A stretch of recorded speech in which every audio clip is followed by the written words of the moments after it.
గర్విస్తుందన్న ప్రధాని మోదీ ఏర్పాట్లను సమీక్షించిన ప్రధాని. బీజేపీలోకి వలసలు త్వరలో కాశ్మీర్ తీర్థం పుచ్చుకోనున్న కొండా విశ్వేశ్వర్ రెడ్డి. ఓటీటీ దిశగా కదులుతున్న దృశ్యంతో అమెజాన్ ప్రైమ్ తో చర్చలు.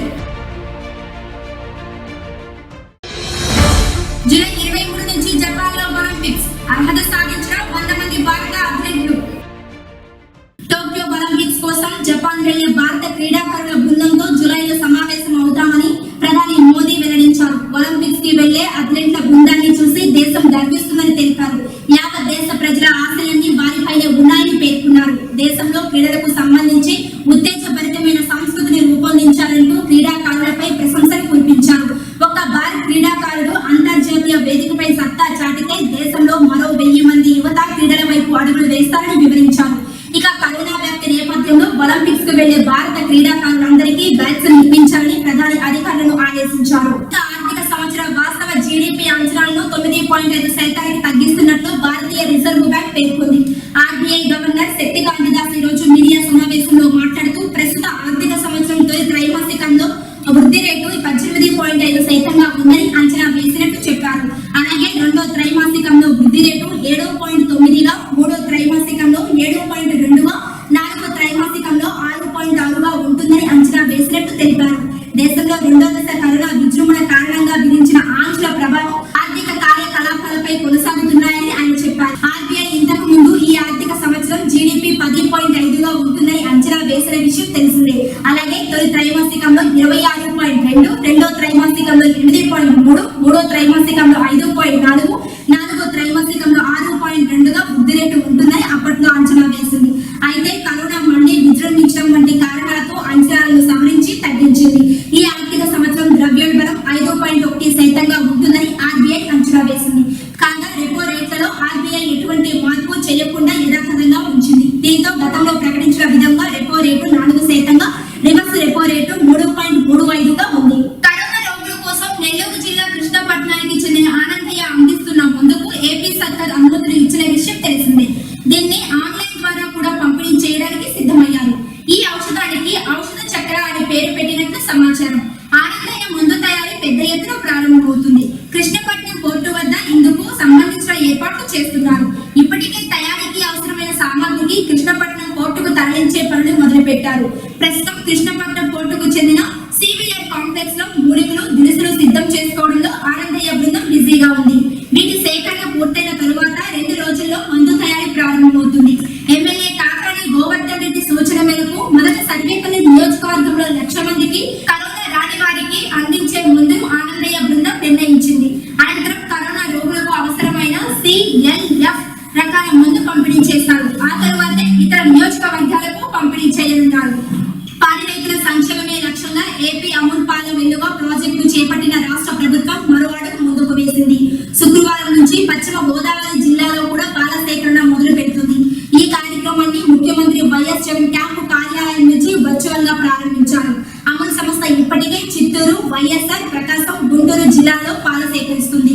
ఇప్పుడు పశ్చిమ గోదావరి జిల్లాలో తొలి విడతగా 142 గ్రామాలలో పాలు సేకరించనుంది. పాల నాణ్యత, వెన్న శాతం ఆధారంగా లీటర్కు 5 రూపాయల నుంచి 7 రూపాయల వరకు పాడి రైతులకు అదనపు ఆదాయం లభిస్తుంది. పశ్చిమ గోదావరి జిల్లాలో పాల సేకరణకు సంబంధించి దాదాపు 15,000 మంది రైతులు గుర్తించి రిజిస్ట్రేషన్ పూర్తి చేశారట. అమూల్ సంస్థ 10 రోజులకు ఓసారి పాడి రైతులకు బిల్లు చెల్లిస్తుంది.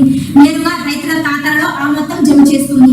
బిగ్ బాస్ 2 విజేత కౌశల్ మాల్డా భార్య నీలిమా తనకు యూకేలో ఎదురైన దారుణ ఘటనను సోషల్ మీడియా ద్వారా వివరించి భారతీయులకు ధైర్యం చెప్పారు. ఉద్యోగం నిమిత్తం ప్రస్తుతం యూకేలో ఉన్న ఆమె వారం రోజుల క్రితం కరోనా బారిన పడ్డారట. దీంతో శ్వాస తీసుకోవడంలో ఇబ్బందితో పాటు ఛాతీలో నొప్పి కూడా వచ్చిందట. వెంటనే చికిత్స కోసం ఆసుపత్రికి వెళ్లిన ఆమెకు ఒక పారాసెటమాల్ మాత్రమే ఇచ్చి సరిపెట్టారట. వైద్యులు ఏమాత్రం పట్టించుకోకపోగా కరోనా లక్షణాలు అలాగే ఉంటాయని చెప్పడంతో తాను ఆశ్చర్యపోయానని ఆమె పేర్కొన్నారు. నిజానికి కరోనా చికిత్స విషయంలో భారత్లోని దారుణ పరిస్థితులు ఉన్నాయని అందరూ అనుకుంటున్నారని, అది ముమ్మాటికి తప్పని ఆమె తేల్చేశారు. యూకేలో చికిత్స ఎంతో గొప్పగా ఉంటుందని భావించారని, కానీ ఇక్కడ అందుకు పూర్తి విరుద్ధంగా ఉందని మేము ఆవేదన వ్యక్తం చేశారు. తన జీవితంలో ఎదురైన చేదు అనుభవం ఇదేనని పేర్కొన్నారు. ఉపాధ్యాయ అర్హత పరీక్ష రాసిన అభ్యర్థులకు ఇది తీపి కబురే. ఇందులో ఉత్తీర్ణత అయిన వారికి ఇచ్చే ధ్రువపత్రం ఇకపై జీవితకాలం చెల్లుబాటు కానుంది. ఇప్పటి ఏడేళ్లు మాత్రమే కాగా తాజాగా దీనిని జీవిత కాలానికి పెంచుతున్నట్లు కేంద్ర విద్యాశాఖ మంత్రి రమేష్ పొఖ్రియాల్ తెలిపారు. టెక్ ఉత్తీర్ణత చెల్లుబాటు కాలం 7 ఏళ్లు మాత్రమేనంటూ 11 ఫిబ్రవరి 2011లో జాతీయ ఉపాధ్యాయ విద్యా మండలి జారీ చేసిన ఆదేశాలను తాజాగా కేంద్రం పక్కన పెట్టింది. అలాగే ఇప్పటికే 7 ఏళ్లు పూర్తయిన వారికి ధృవీకరణ పత్రాలను పునరుద్ధరించడమేమో లేదంటే కొత్త పత్రాలు జారీ చేయడమేమో చేయాలని సూచించింది. టీచింగ్ ను వృత్తిగా ఎంచుకున్న వారికి ఉపాధి అవకాశాలను మరింత మెరుగుపరిచేందుకే ఈ నిర్ణయం తీసుకున్నట్టు కేంద్రం తెలిపింది. తెలంగాణలో బీజేపీలోకి వలసలు పెరిగిపోయేలా కనిపిస్తున్నాయి. టీఆర్ఎస్ సీనియర్ నేత మాజీ మంత్రి ఈటెల రాజేందర్ మరో 4-5 రోజుల్లో కాషాయం పార్టీ కండువా కప్పుకునేందుకు రెడీ అవుతున్నారు. ఆయనతో పాటు 7 రవీందర్ సహా 5 బీజేపీలోకి వెళ్లబోతున్నారు. మరోవైపు మాజీ ఎంపీ కొండా విశ్వేశ్వర రెడ్డి కూడా బీజేపీలో చేరేందుకు రెడీ అవుతున్నట్టు తెలుస్తుంది. ఇంతకు ముందు టీఆర్ఎస్ తరపున ఎంపీగా గెలిచిన ఆయన గత ఎన్నికల్లో కాంగ్రెస్ తరపున పోటీ చేసి ఓటమి పాలయ్యారు. గత కొంతకాలంగా కాంగ్రెస్ కు దూరంగా ఉంటూ వస్తున్న కొండా నిన్న బీజేపీ జాతీయ ఉపాధ్యక్షుడు డీకే అరుణతో ఆమె ఫామ్ హౌస్ లో సమావేశం కావడం ప్రాధాన్యత సంతరించుకుంది. పైపుల ద్వారా భారత్ లోకి పాన్ స్మగ్లర్లు పంపిస్తున్న 270 కోట్ల విలువైన హెరాయిన్ ను భారత ఆర్మీ స్వాధీనం చేసుకుంది. భారత్ పాకిస్తాన్ అంతర్జాతీయ సరిహద్దు వద్ద రాజస్థాన్ లో జరిగింది ఈ ఘటన. అప్రమత్తమైన బీఎస్ఎఫ్ బలగాలు వెంటనే స్మగ్లర్లపై కాల్పులు ప్రారంభించాయి. అనంతరం నిర్వహించిన సోదరులు 54 ప్యాకెట్లలో 88.6 కిలోల బరువున్న హెరాయిన్ లభ్యమైంది.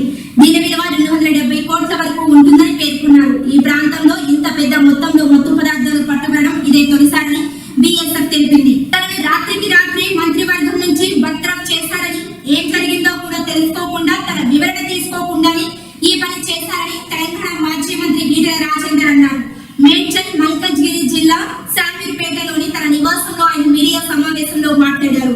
హుజరాబాద్ నియోజకవర్గంలో తాను ప్రతి కార్యకర్తతో కలిసిమెలిసి ఉండేవాడని చెప్పారు. నాపై జరుగుతున్న కుట్రలు చూసి నన్ను బర్తరఫ్ చేయడం చూసి హుజరాబాద్ ప్రజలంతా ఏదో కోల్పోయినట్లు భావించారని ఈటెల రాజేందర్ వివరించారు. 19 ఏళ్ల టీఆర్ఎస్ అనుబంధానికి ఆ పార్టీ సభ్యత్వానికి రాజీనామా చేస్తున్నారని ఆయన ప్రకటించారు. కరోనా మహమ్మారి విషయంలో నిర్లక్ష్యంగా వ్యవహరించి సర్వత్రా విమర్శలు ఎదుర్కొన్న బ్రెజిల్ అధ్యక్షుడు జైర్ బోల్సనారోపై సొంత దేశ ప్రజలు ఆగ్రహంతో ఊగిపోతున్నారు. కరోనా మహమ్మారి వెలుగు చూసిన మొదట్లో బోల్సనారో చేసిన వ్యాఖ్యలు విమర్శలకు తావిచ్చాయి. అది చిన్న ఫ్లూ మాత్రమేనని మొదట్లో ఆయన చాలా తేలికగా కొట్టిపడేశారు. కరోనా ఉధృతి తీవ్రతంగా ఉన్న సమయంలో ఫుట్బాల్ మ్యాచ్లు నిర్వహించారు. ఫలితంగా వైరస్ వ్యాప్తి చెందింది. ఓ దశలో రోజుకు 4,000కు పైగా మరణాలు సంభవించాయి. నిన్న కూడా 1,00,000 కేసులు, 2,000కు పైగా కేసులు నమోదయ్యాయి. ఈ నేపథ్యంలో ప్రజలు ఆయనపై తీవ్ర ఆగ్రహంతో ఉన్నారు. బుధవారం సాయంత్రం టెలివిజన్లో బోల్సనారో ప్రసంగిస్తున్న వేళ ప్రజలు గిన్నెలతో శబ్దాలు చేస్తూ నిరసన తెలిపారు. వీధుల్లోకి వచ్చి ఆందోళనకు దిగారు. బోల్సనారో మాట్లాడుతూ ప్రభుత్వం సాధించిన విజయాలను ఏకరువు పెట్టారు. ఆర్థిక వృద్ధి గురించి చెప్పుకొచ్చారు. ఆయన ప్రసంగిస్తుండగానే ప్రజలు గిన్నెలతో శబ్దాలు చేస్తూ నిరసన తెలిపారు. వీధుల్లోకి వచ్చి ఆందోళనకు దిగారు. కరోనా వైరస్ ను చైనాలోని వ్యూహాన్ ల్యాబ్ లోనే సృష్టించారని, అక్కడి నుంచి అది లీక్ అయిందని అమెరికా మాజీ అధ్యక్షుడు డొనాల్డ్ ట్రంప్ మొదటి నుంచి ఆరోపిస్తున్న విషయం తెలిసిందే. దీనిపైనే ఆయన మరోసారి స్పందిస్తూ ఆ వైరస్ పుట్టిక గురించి తాను చెప్పిందే నిజమైందని అన్నారు. కరోనాను వ్యూహాన్ ల్యాబ్ లో శాస్త్రవేత్తని సృష్టించారని ఇటీవల పలు అధ్యయనాలు చెప్పిన విషయాలను గుర్తు చేశారు. కరోనా సృష్టించి ప్రపంచాన్ని ఇంతటి సంక్షోభంలోనికి నెట్టేసిన చైనా భారీగా జరిమానా చెల్లించాలని ఆయన డిమాండ్ చేశారు. తాను అప్పట్లో చెప్పింది ఇప్పుడు కొందరు శత్రువులు సహా ప్రతి ఒక్కరూ అంటున్నారని చెప్పారు. ప్రపంచ వ్యాప్తంగా మరణాలు, విధ్వంసానికి కారణమైన చైనా తమ దేశంతో పాటు ప్రపంచానికి మొత్తం $10 ట్రిలియన్ల చెల్లించాలని ఆయన అన్నారు. కాగా గతంలో ట్రంప్ చైనాపై ఇటువంటి ఆరోపణలు చేయగా వాటికి ఆధారాలు లేవని పలువురు శాస్త్రవేత్తలు, అమెరికా గూఢాచార సంస్థలు తెలిపాయి. అయితే కొన్ని రోజులుగా చైనా గురించి పలువురు శాస్త్రవేత్తలు కీలక నిర్ణయాలు వెల్లడించారు. కరోనాను చైనా ఉద్దేశపూర్వకంగానే సృష్టించిందని, చైనా పరిశోధనల ఫలితంగా అది వ్యాప్తి చెందిందని బ్రిటన్ పరిశోధకులు కూడా తేల్చారు. ఈ రోజు హనుమాన్ జయంతిని పురస్కరించుకొని ఆటో నగర్ వద్ద గల బైపాస్ రోడ్ లోని శ్రీ సువర్చల అభయాంజనేయ స్వామి దేవస్థానంలో స్వామివారికి విశేషంగా పూజా కార్యక్రమాలు నిర్వహించడం జరిగింది. ఈ ఆలయ పూజారి మాట్లాడుతూ హనుమాన్ జయంతి ప్రాముఖ్యతను వివరించారు.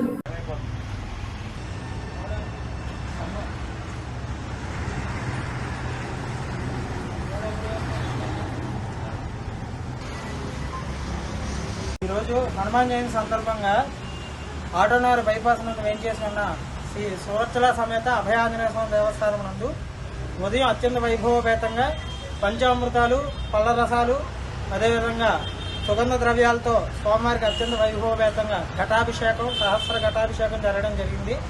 తర్వాత విశేష అలంకరణ, తదనంతరే స్వామివారికి సహస్ర పూలతోటి, చిత్రవర్ణ పూలతోటి, సహస్ర తులసి దళాలతోటి, సహస్ర తమలపాకులతోటి స్వామివారికి సహస్రనామార్చన కార్యక్రమం చేయడం జరిగింది. తరువాత భక్తులకి తీర్థప్రసాద వితరణ, మంత్రపుష్పం, ఆశీర్వచన కార్యక్రమాలు చేయడం జరిగింది. ఈరోజు ఈ పాండమిక్ సిచ్యువేషన్లో లోక కళ్యాణార్థం, ఇప్పుడు ప్రస్తుతం ఉన్న పరిస్థితులన్నీ మెరుగుపడడం కోసం లోక కళ్యాణార్థం ఈ స్వామివారి అనుగ్రహం అందరి మీద ఉండాలని చెప్పి ఈరోజు ఈ పర్వదినం రోజున ఈ కార్యక్రమం జరపడం అనేటువంటిది జరిగింది.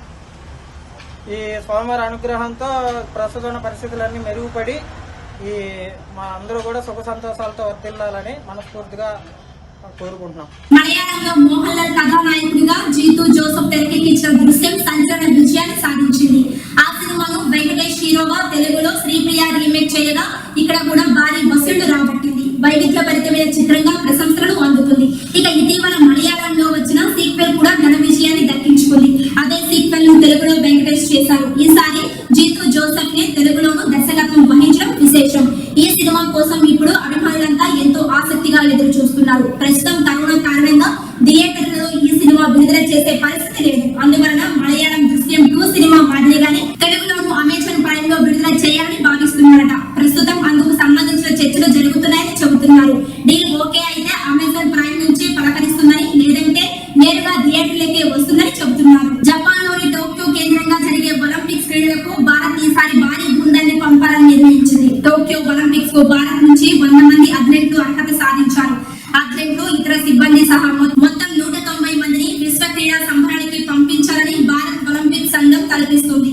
ఈ మేరకు ఐఓఏ అధ్యక్షుడు నరేందర్ బాత్రా వెల్లడించారు. ఇవాళ జరిగిన ఓ కార్యక్రమంలో భారత క్రీడాకారులు ఒలింపిక్ కిట్లను కేంద్ర క్రీడల శాఖ మంత్రి కిరణ్ రిజిజు ఆవిష్కరించారు. కాగా టోక్యో ఒలింపిక్స్ కు అర్హత సాధించిన వారిలో 56 మంది పురుషులు కాగా 44 మంది మహిళా క్రీడాకారులు ఉన్నారు.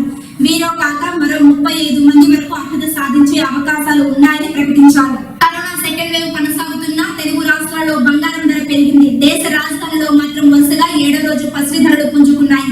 తెలుగు రాష్ట్రాలతో పాటు ఢిల్లీలోనూ వెండి ధర బాగా పతనమైంది. కరోనా ప్రభావం ఉన్నప్పటికీ తెలుగు రాష్ట్రాలలోని హైదరాబాద్, విజయవాడ మార్కెట్లలో బంగారం ధర పెరిగింది. తాజాగా 100 రూపాయల మేర పెరగడంతో నేడు 24 క్యారెట్ల స్వచ్ఛమైన బంగారం 10 గ్రాముల ధర 50,400కు చేరింది. 22 క్యారెట్ల బంగారం 10 గ్రాముల ధర 46,200 వద్ద మార్కెట్ అవుతుంది.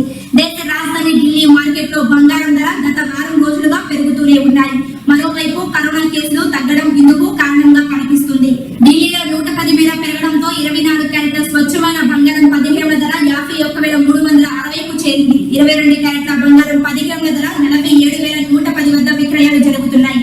వెండి ధర ఢిల్లీలో భారీగా పతనమైంది. 500 మేర దిగిరావడంతో 1 కేజీ వెండి ధర 70,800కు దిగొచ్చింది. తెలుగు రాష్ట్రాలలో వెండి ధర భారీగా క్షీణించింది. విజయవాడ, హైదరాబాద్ లో 900 మేర వెండి ధర తగ్గడంతో నేడు 1 కేజీ వెండి ధర 76,600 వద్ద మార్కెట్ అవుతుంది. బులెటిన్ ముగించిన హెడ్లైన్స్ మరోసారి.